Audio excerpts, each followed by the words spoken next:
How to check your laptop's battery model number. So you can actually do this without needing to remove the battery from your computer. So just head over to your desktop like this and open up the start menu. You can then search for CMD and you need to right click on the command prompt and run this as administrator.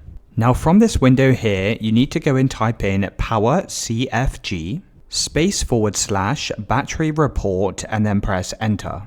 Now as you can see, it will save this report to this location here. So we basically need to go and locate this on our computer. So just open up your File Explorer and then you can navigate over to this location. So mine's going to be in my C drive. You can then click on Windows and then scroll all the way down, double click on System 32, and you should be able to find the battery report from here. Now once you've found the battery report, go and open it up. And you may need to open this in an internet browser. I'll just use Google Chrome. You can then scroll down to installed batteries and here you'll find your battery type. So here you can see is my battery model number, and that's how to find the model number on your computer.